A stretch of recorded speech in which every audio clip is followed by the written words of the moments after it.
నమస్కారం, నా పేరు బాలా. బీసీఎన్ న్యూస్ కి స్వాగతం. ముందుగా ముఖ్యాంశాలు. మంగళగిరి ఎయిమ్స్ 8వ వ్యవస్థాపక దినోత్సవంలో పాల్గొన్న మంత్రి సత్యకుమార్ ఎయిమ్స్ అభివృద్ధికి పూర్తి సహకారాన్ని అందించేందుకు ప్రభుత్వం సిద్ధంగా ఉందని వెల్లడి.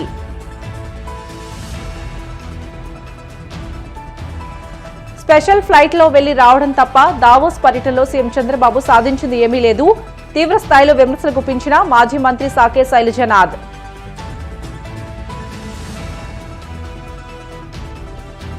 అమరావతిపై జగన్ తొలి నుంచి విషం చిమ్ముతున్నారన్న పోతుల బాలకోటయ్య. కుట్రల నుంచి రక్షించేందుకే అమరావతికి చట్టబద్ద హోదా తీసుకువస్తున్నట్లు స్పష్టీకరణ.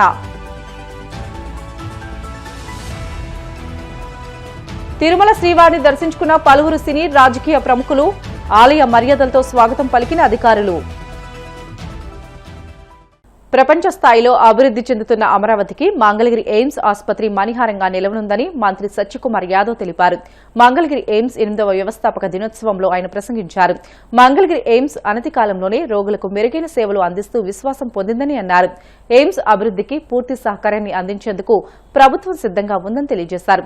190 ఎకరాల్లో కేటాయించాల్సిన మరో 10 ఎకరాలను ప్రభుత్వం త్వరగా కేటాయించేలా కృషి చేస్తానని హామీ ఇచ్చారు. దీనివల్ల ట్రామా కేర్ కూడా అందుబాటులోకి వస్తుందని అన్నారు. పీపీపీ విధానంలో వైద్య కళాశాలను నడపాలని కూటమి ప్రభుత్వం నిర్ణయిస్తే విష ప్రచారం చేస్తున్నారని ధ్వజమెత్తారు. State wants All India Institute of Medical Sciences because we consider AIIMS as a lighthouse for all others for the pioneering services it is rendering to the humankind, the quality healthcare it is providing to the people underprivileged, and the quality education it is imparting and shaping the students a better citizens and a better doctors. That's the reason why every state wants AIIMS. When I was in Delhi, I told you I lived in Delhi for some time, for a few years, working for as a OSD to many union minister at that point of time. Then there used to be only one All India Institute of Medical Sciences in India, that is Delhi. It was established in 1956, and all through for 50 years there used to be one All India Institute of Medical Sciences, and now there are almost 26. 19 are operational and almost 7 are under construction at various stages. Atal Bihari Vajpayee, when was Prime Minister, the one AIIMS was expanded to 6 states: Raipur, Uttarakhand, Rajasthan, and other Bihar, other states. Now almost 26 states of the All India Institute of Medical Sciences, and few states like Jammu Kashmir has 2 AIIMS, and Bihar also 2 states. So me being a lone minister in the Chandrababu Naidu's cabinet from the BJP, then I went to my minister, my health minister Naddaji, asked him, I'm also national secretary of BJP. So I went to him, sir, I asked, sir, Andhra Pradesh, I come from Anantapur area, so I want one more AIIMS. Will you please sanction it?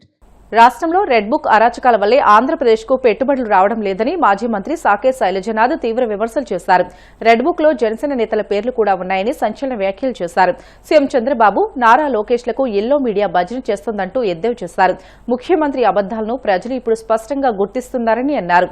CM Chandrababu Davos వెళ్లి ఖాళీ చేతులతో తిరిగి వచ్చారని, అప్పు చేసి పప్పుకూడు తిన్నట్లుగా చంద్రబాబు పరిస్థితి ఉందని వ్యాఖ్యానించారు. స్పెషల్ ఫ్లైట్ లో వెళ్లి రావడం తప్ప దావోస్ పర్యటనలో చంద్రబాబు సాధించింది ఏమీ లేదని విమర్శించారు. చంద్రబాబు నాయుడు గారు దావోస్ పోయి వచ్చారు.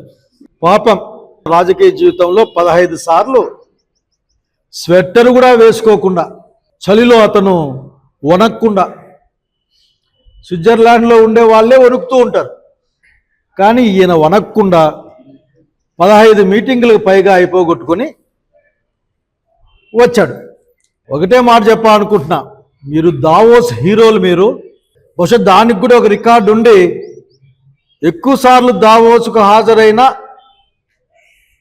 ఏమి పట్టుకుపోని ముఖ్యమంత్రి ఎవరైనా ఉన్నారంటే మీరే అని, ఒక్క రూపాయి కూడా తీసుకుపోని ముఖ్యమంత్రి ఉన్నారంటే మీరే అని ఒక అవార్డు ఉంటే అది మీకే వచ్చే అవకాశం ఉంది, తీసుకోండి. దావోస్కు మీరు హీరోలుగా పోయి దాదాపు జీరోలుగా మళ్ళీ వచ్చారు. 10ల కొద్దీ కోట్ల రూపాయల్ని, ప్రజల ధనాన్ని అక్కడ ఖర్చు పెట్టి, ఈ మాట అంటే మీకు కోపం వస్తుందేమో, బహుశా మీరు ఎక్కడెక్కడ ఆ డబ్బులు ఖర్చు పెట్టారో ప్రజలకు తెలియజెప్పాల్సిన అవసరం కూడా ఉంది. అదే మీ సొంత డబ్బులు కాదు, ఆంధ్రప్రదేశ్ రాష్ట్ర ప్రభుత్వానికి ప్రజలకు సంబంధించిన డబ్బులవి. అంతేకాదు అసలే అప్పుల్లో ఉన్న రాష్ట్రం. మరి అప్పు చేసి పప్పు కూడి తినే విధంగా మీరు ఈమానాల్లో తిరుక్కునే కాలాన్ని చూస్తా ఉన్నాం. మీరు ఆ లెక్కల్ని బయట పెట్టాలా? ఎన్ని మాటలు చెప్తారు మీరు? లాక్హీడ్ వచ్చేస్తుంది, హైబ్రిడ్ క్లౌడ్ మందే, సౌదీ అరాంకో మందే. అసలు నాకు విపరీతమైన గౌరవం ఇచ్చారు, నన్ను చూసి భయపడలేదు. హై స్పీడ్ రైళ్ల కర్మాగారం వచ్చేసింది జపాన్ నుంచి, ఎయిర్ బస్సులు వచ్చేస్తాయి అని చివరికి మీరు ఒప్పించుకొని వచ్చింది హైదరాబాద్ పక్కింట్లో మీ ఇంటికి పక్కలో ఉన్న గ్రీన్ కో వాళ్ళతో మాట్లాడారు.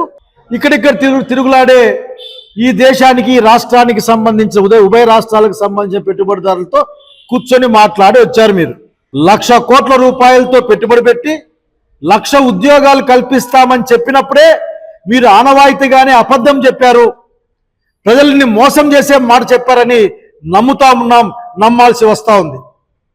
మీరు తెచ్చిన 1,00,000 కోట్ల పెట్టుబడి విశాఖపట్నంలో రియల్ ఎస్టేట్ తప్ప ఇంకోటి కాదన్న సంగతి జనం గుర్తిస్తా ఉన్నారు. సత్య దూరమైన ప్రజాద్రోహం చేసే మాటలు వద్దని చెప్తా ఉన్నాం. పైగా చాలా హ్యాపీగా దావోస్ టూర్ సాగుతున్నాడు. ఈయనకి ఎక్స్కర్షన్ ఏమన్నా పోయారా మీరు, మీ ఆఫీసర్లు, మీ మంత్రివర్గ సభ్యులు అక్కడికి?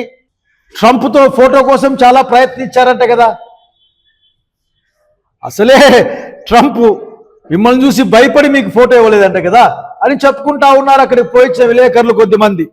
మీరు పోయిన 15 సార్లు పైగా ఆ దావోస్ టూర్లలో మీరు ఎన్ని లక్షల కోట్ల రూపాయలు పెట్టుబడులు తెచ్చారు, ఎన్ని విదేశాల నుంచి పెట్టుబడులు తెచ్చారు, ఎన్ని గ్రౌండ్ అయినాయి, ఎంత ఉపాధి ఉద్యోగాలు వచ్చాయి కూడా ఒక శ్వేతపత్రాన్ని రిలీజ్ చేయాలా మీరు. ఎందుకంటే మీరు మాట్లాడుతూ మీ యొక్క ఇంటర్వ్యూ చూశాను నేను.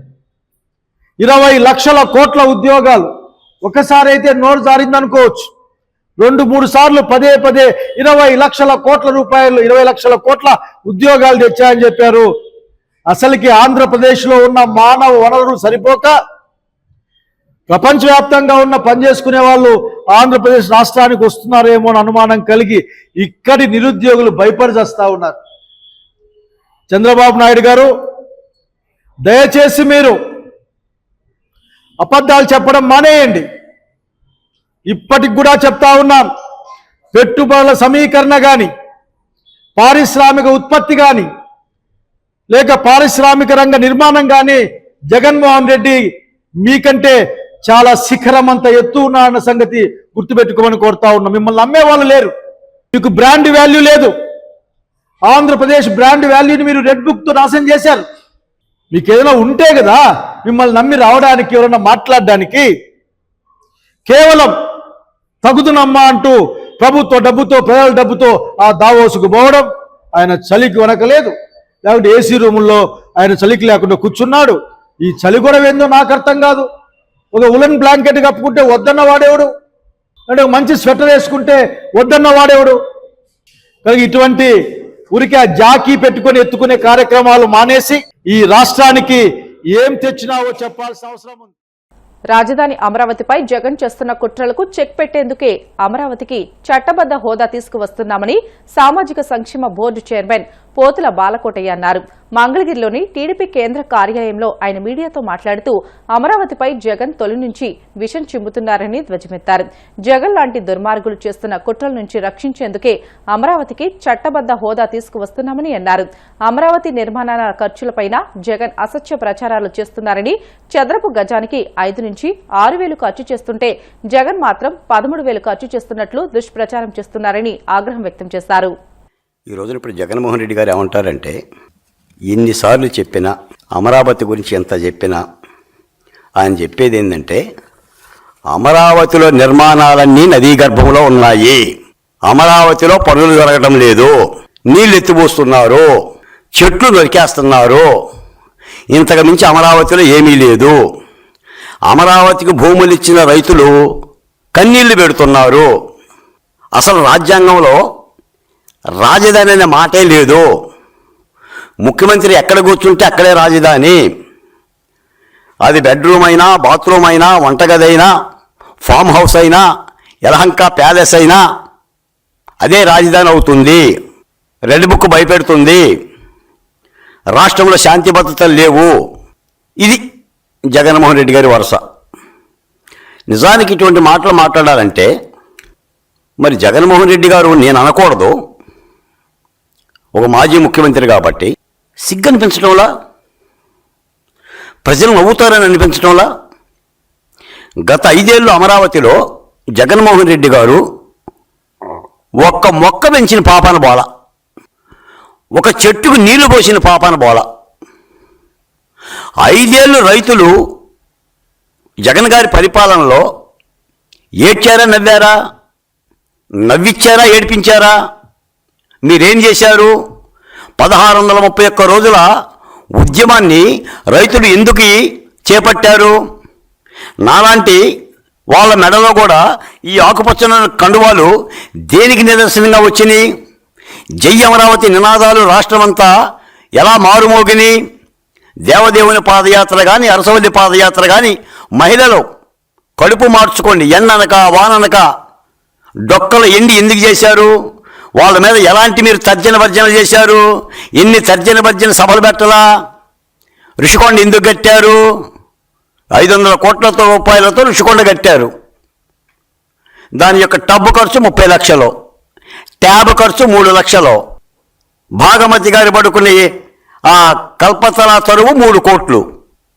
ఎందుకు కట్టారు జగన్మోహన్ రెడ్డి గారని ప్రజలు మాట్లాడితే రష్యా అధ్యక్షుడు పుతిన్ కోసం కట్టానంటారు, లేదా అమెరికా అధ్యక్షుడు ట్రంప్ కోసం కట్టానంటారు, వాడుకోండి చేత అయితే అంటారు. రాష్ట్ర ప్రజలు కట్టమన్నారా? దాదాపు 700 కోట్ల రూపాయల పర్యాటక ఆదాయాన్ని గండిగొట్టి, ఋషికొండకు గుండు కొట్టి మీరు ఋషికొండ భవనం కట్టారు. అంటే మళ్ళీ అధికారంలోకి వస్తే భార్యా సమేతంగా చెరో విశాఖపట్నం. ఇదేగా మీరు చెప్పింది. అమరావతి సిఆర్డీఏ భవనం పరిపాలనా కేంద్రం 250 కోట్లతో దేదీప్యమానంగా సింగపూర్ను తలపించే భవనం. మీ రోజా గారిని కానీ, మీ పేర్ని నాని గారిని కానీ, లేదా ఇత్యాది నాయకులు అంబటి రాంబాబు గారు, అసలైన ఉన్నాడు కదా సంబరాల రాంబాబు గారిని కానీ ఈ భవంతి మీద నుంచి ఎక్కి ఓసారి కిందకు దూకమనండి. ఇది ఫేకా ఒరిజినల్లా అర్థమవుతుంది. అంబేద్కర్ కోనసీమ జిల్లా అయినవిల్లి శ్రీ విఘ్నేశ్వర స్వామి ఆలయం రథసప్తమి సందర్భంగా భక్తులతో కిటకిటలాడింది. ఆలయ మహిమకు ఆకర్షితులై ఇతర జిల్లాలతో పాటు ఇతర రాష్ట్రాల నుంచి కూడా భక్తులు భారీగా తరలివచ్చారు. భక్తుల విరాళాలతో సమకూర్చిన పెన్నులను రథసప్తమి పర్వదినాన విద్యార్థులు భక్తులకు ప్రసాదంగా స్థానిక ఎమ్మెల్యే గిడ్డి సత్యనారాయణ చేతుల మీదుగా పంపిణీ చేశారు. పూజ చేసిన పెన్నుల కోసం విద్యార్థులు బారులు తీరారు. ఆలయ ప్రాంగణం భక్తి శ్రద్ధలతో విద్యా సంకల్పంతో మార్మోగింది. బ్రిటన్ షార్ట్ బ్రేక్ తీసుకుందాం. Stay with us.